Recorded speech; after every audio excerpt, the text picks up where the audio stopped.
Welcome to the great conversation where ideas matter.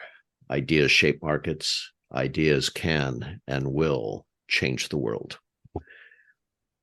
I love people who break their own boundaries, the little mental structures and frameworks that they've been taught to believe, and suddenly rediscover themselves and their purpose and their mission. I just love that. And then you combine that when they find that purpose and mission on something that's resonating throughout the world. And one of the biggest things that is, of course, resonating in the world right now and asking us to reimagine our world is the future of work. And our guest today is a woman who has challenged herself in many different manifestations of her life and, of course, lived to talk about it. And she is a well-known and well-respected speaker, thought leader in many different areas, including the future of work. And I can't wait to have a great conversation with Kim Sealing-Smith. Kim, welcome. Hello, Ron. Thank you so much for having me on this podcast. Absolutely. You were just a few minutes ago, as we introduced ourselves, you were finishing an amazing journey of your life. And we're not going to spend time on this podcast, but for my community of listeners, you need to one day have Kim Sealing-Smith tell you the journey of her life. It's an absolutely remarkable journey and gives her actually the creds to talk about the things that interest her today. And so what I want to do first, Kim, is I want to kind of peel back, if I can, pull on a thread on this term future of work and where you're seeing it manifested in the world, the big why behind it, because you're the kind of person who explores the great why as well. So let's pull on that thread. Why is that such a hot topic these days? Well, it's almost, it's the future of work is almost a passé term because the future of work is now. And the future of work is also uncertain because it is evolving constantly. The third thing that I'll say about the future of work before answering your question is that it's also a dichotomy. I traveled to India. I spent 4 months in India about 12 years ago. And before my trip to India, my yoga teacher, I went there studying yoga, and my yoga teacher in New Zealand at the time said, anything that you say about India, you can say exactly the opposite, and both will be true. And that's sort of what I feel about the future of work, because it is a dichotomy, and we're still figuring this out. So I started becoming fascinated by the future of work when I first realized that there was this thing called the skill shortage that was barreling down at us, that we cannot do anything about, because in most countries in the world, our birth rates have been declining and our workforce is aging. So we have a much less percentage, a smaller percentage moving into the workforce over the next few decades as are leaving the workforce. Now, automation and AI will change roles, but in the short to midterm, it will actually increase roles. So I started reading about this skill shortage back in 2010, 2012. And then I saw a TEDx talk by a gentleman by the name of Rainer Strack. And he talked about this upcoming skill shortage. And I'm a recovering accountant, as you know, so I'm a little bit of a numbers junkie. I was a terrible accountant, but I'm still a numbers junkie. And I went, wow, this is really going to have a significant impact. How are we going to solve this challenge? And that was the first question that I started asking myself, is how are we going to solve this challenge of the skill shortage when we physically do not have enough people on the planet to replace those that are retiring, much less help organizations and businesses grow? Now, even though I've worked in the human capital and leadership space for the last 15 years, I very much have a commercial perspective because I am a trained accountant, as I said. I have run businesses, including this one, but I've had previous businesses in the past. So I've always got a commercial hat on. And I always look at things from a standpoint of how are companies going to not make money, because I think that's a byproduct of making an impact on the planet, but how are companies going to do both good and well, and how are people going to thrive, and how are we going to solve this challenge? So started talking about the future of work before anybody was talking about the future of work. And what the research was saying was that about 2025, that we would really start to feel this crunch. And then COVID happened. And COVID changed the world of work forever.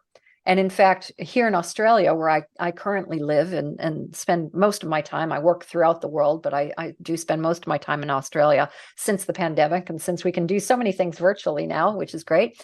I like to say that the world of work changed on Friday, the 13th of March, 2020, because that's when our prime minister said that COVID was a thing and that those of us who could work from home needed to work from home.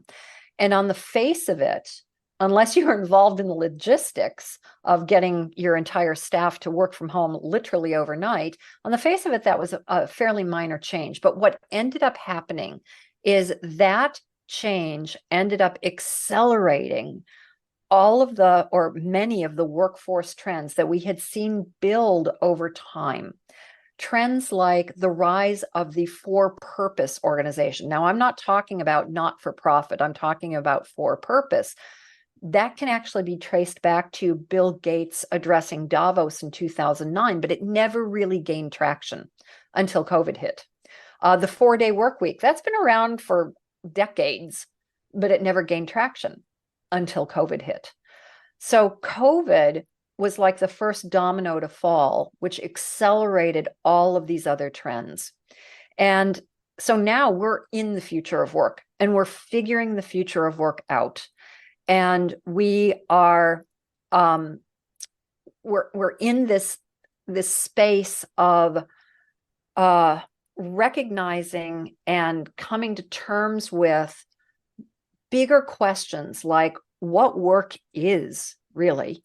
How does work fulfill needs in our life that go above and beyond making money and surviving, putting food on our table?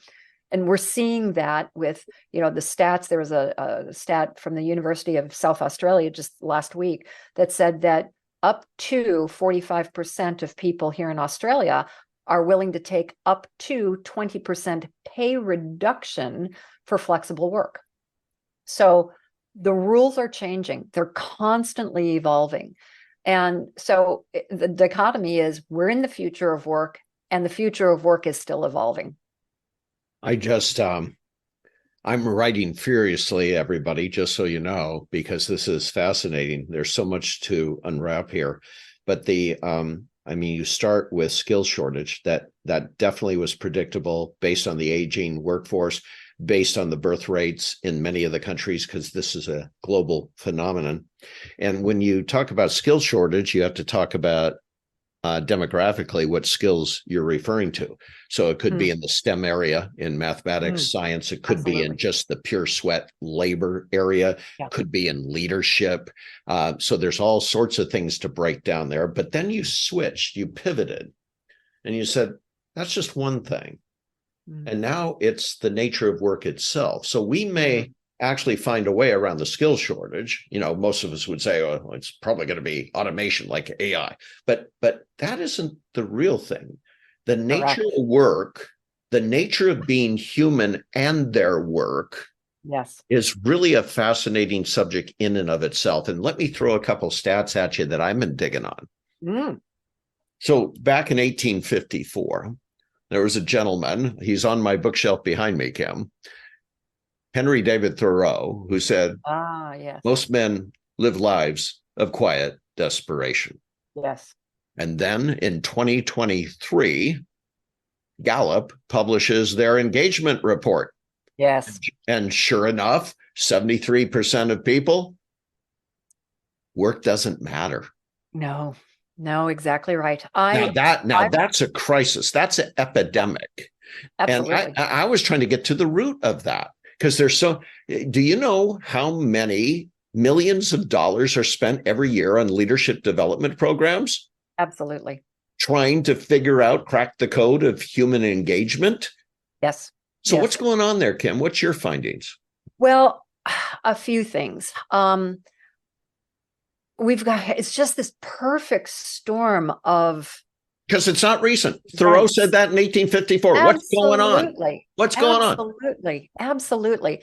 So we've had, centuries since the Industrial Revolution. Uh, I talk about, I show in some of my presentations, I show a picture of Frederick Taylor.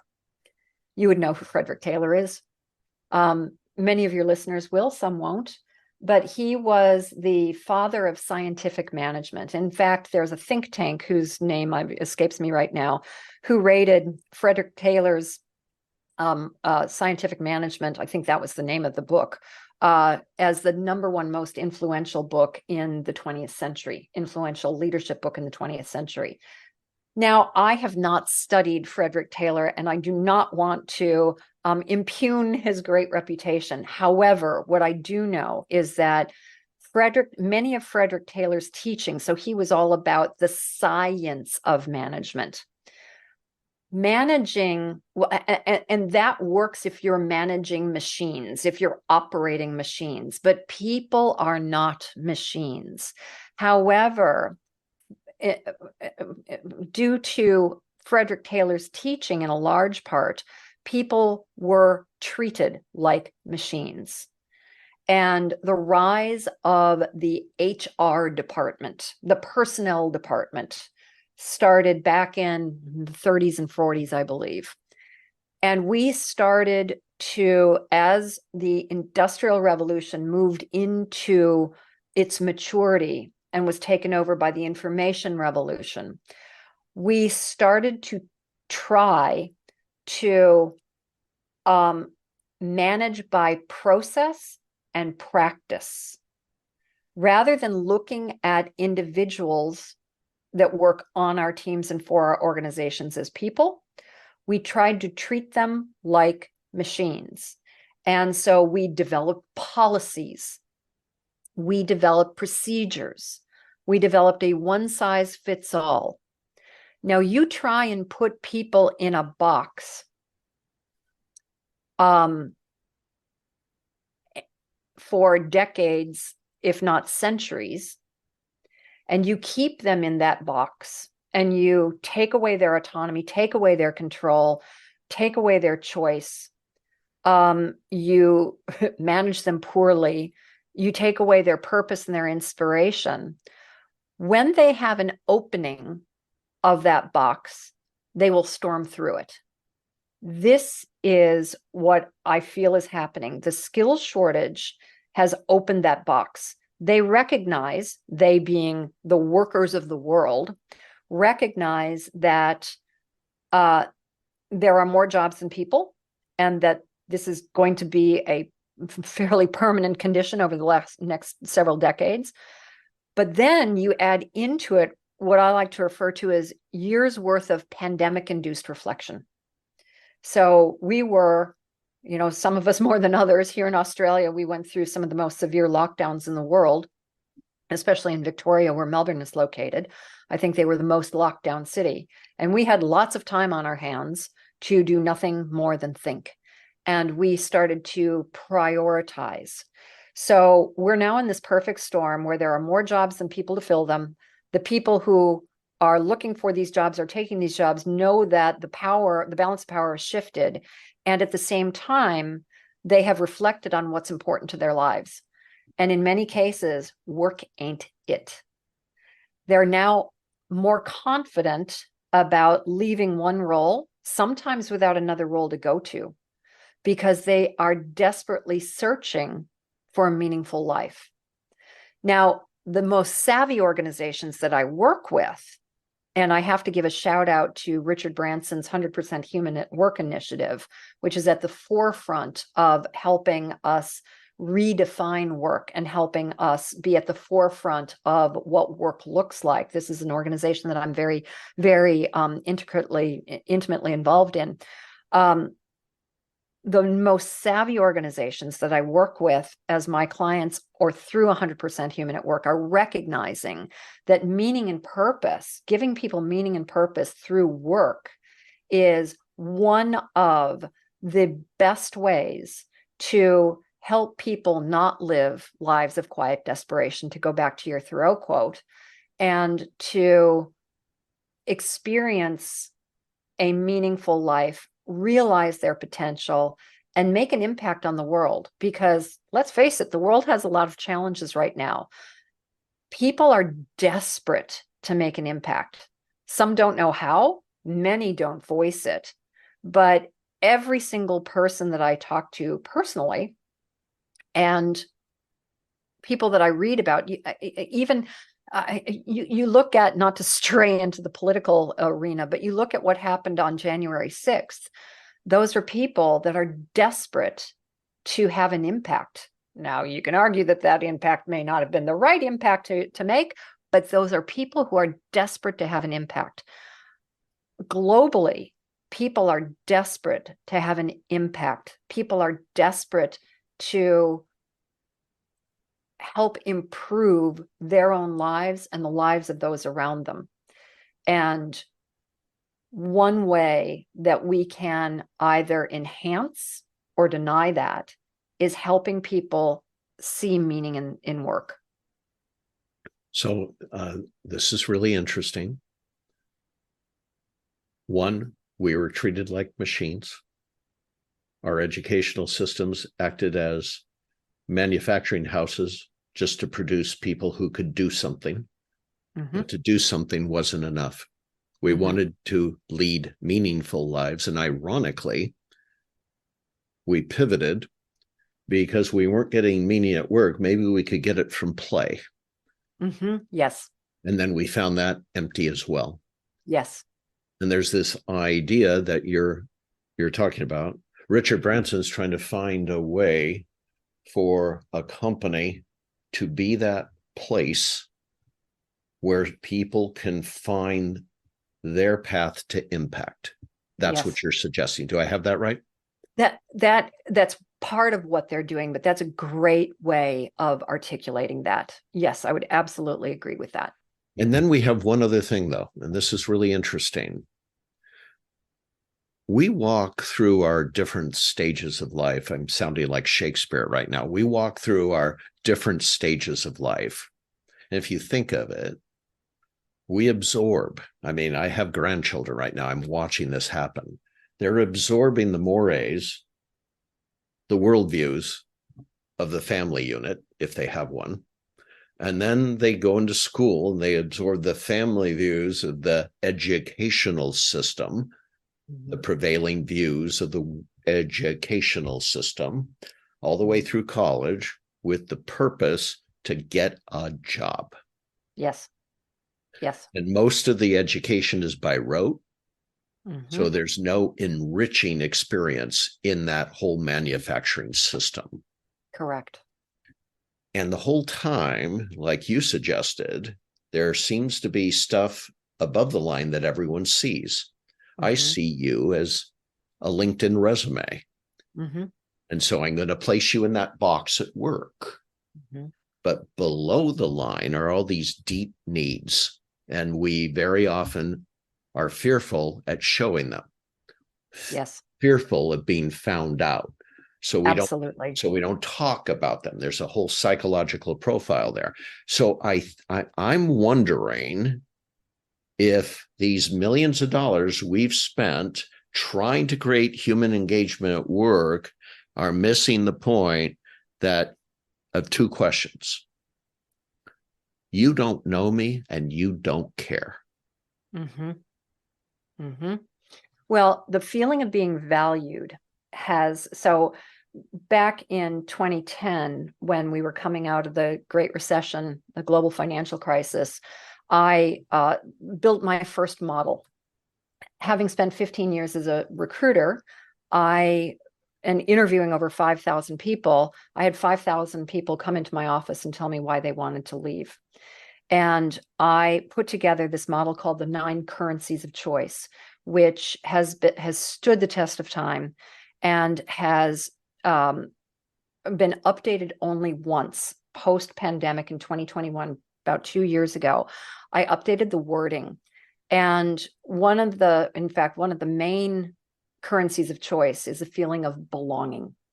But one of the other currencies of choice, number 4, I believe, is the feeling of being valued.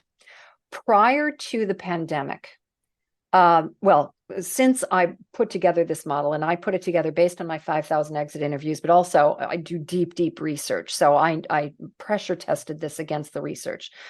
And career development, the opportunity to learn, grow, and develop, not necessarily vertically, but horizontally. Sheryl Sandberg, the former COO of now Meta, said that in the future, people's careers will look more like jungle gyms than ladders.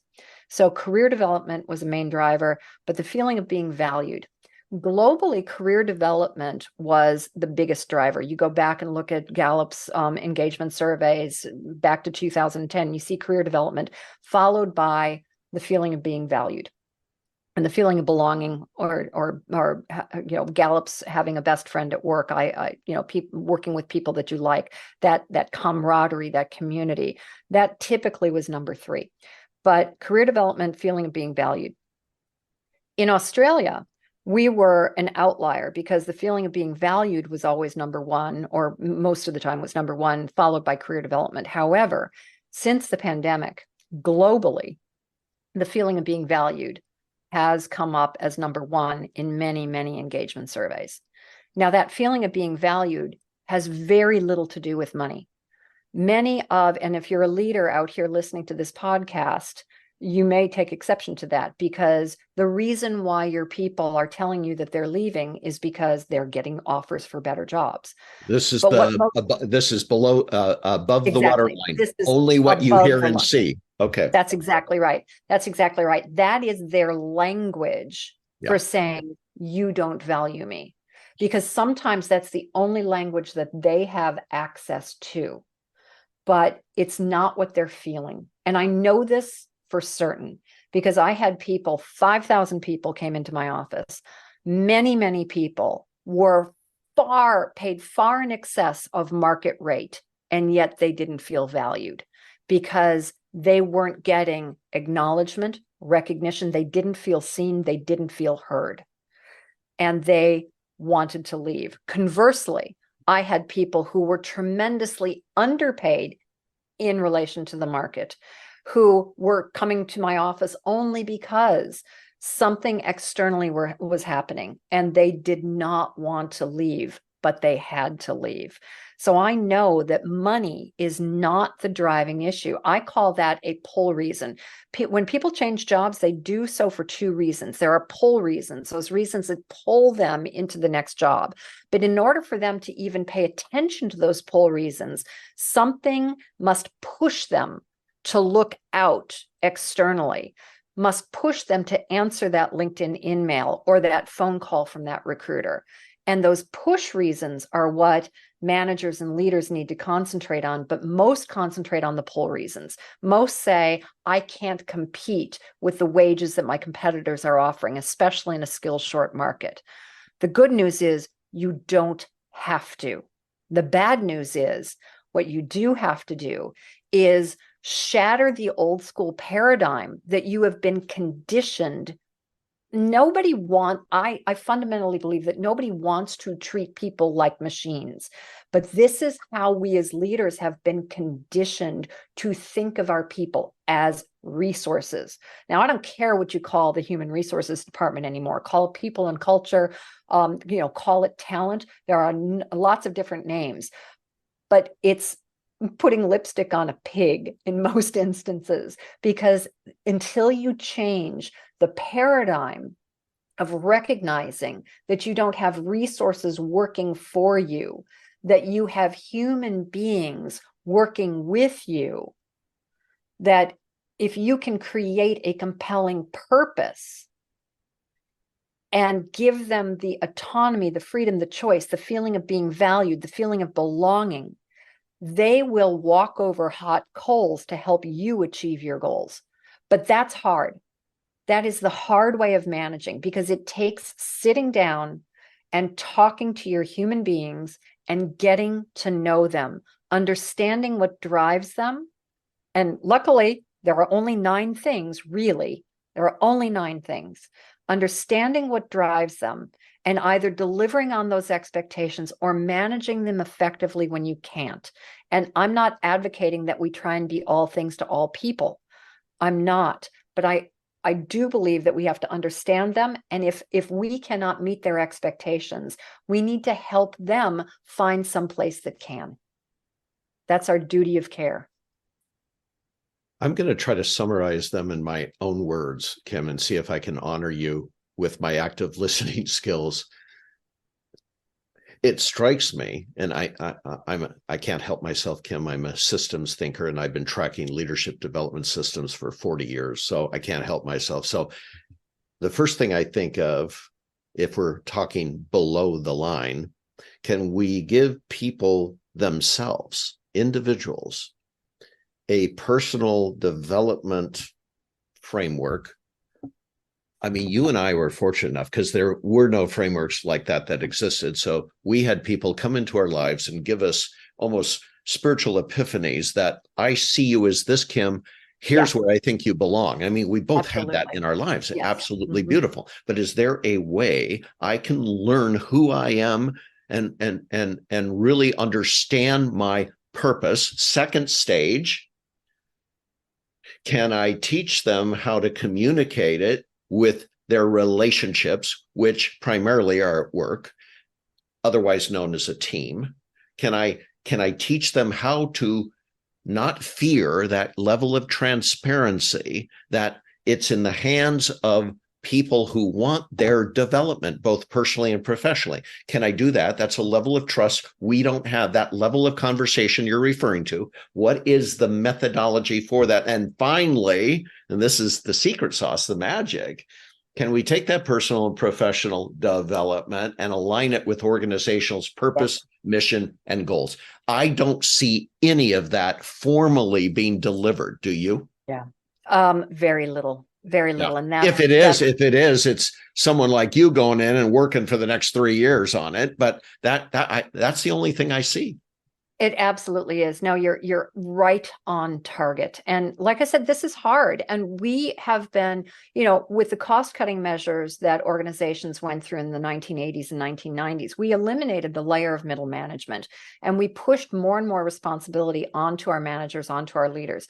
We gave them 2 jobs: their day job, achieving their goals, their KPIs, OKRs, whatever vernacular you want to use, and leading teams. Where is their priority going to lie? Their day job, because that's what they're recognized on, that's what they're paid on, that's what they're bonused on. And so that's why we have so many people quiet quitting in the world. That's why we have so many people actively, and it varies by country, but it is not good. What I think the latest Gallup research was only 22% were totally engaged at work. You know what Gallup said? This is really interesting. It's so sad. They said, here's the good news.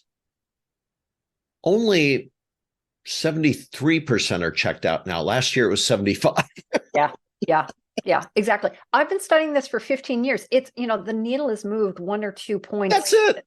And that's it. That's it. We don't have, but you're absolutely right. We have got to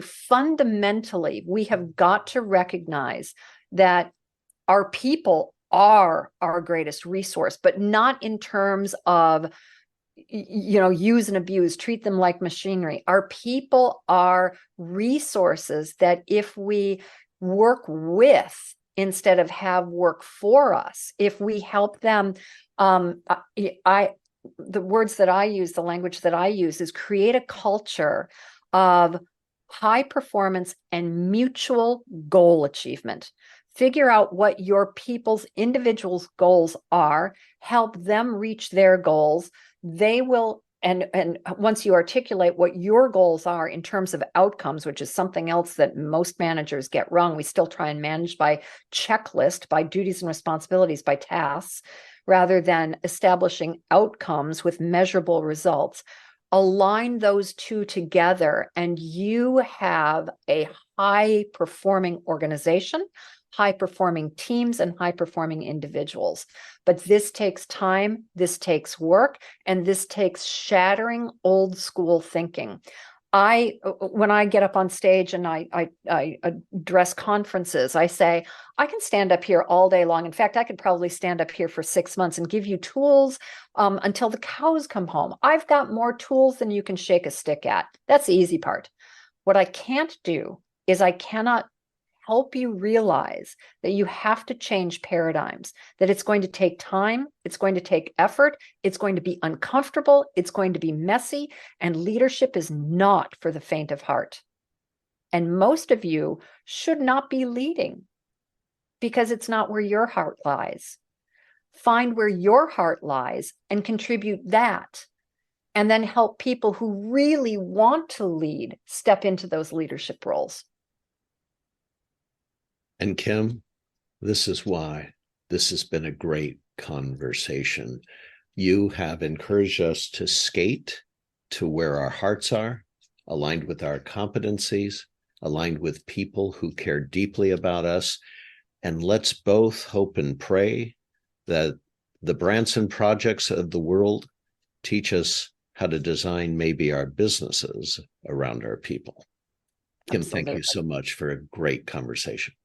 Thank you, Ron. I very much enjoyed it.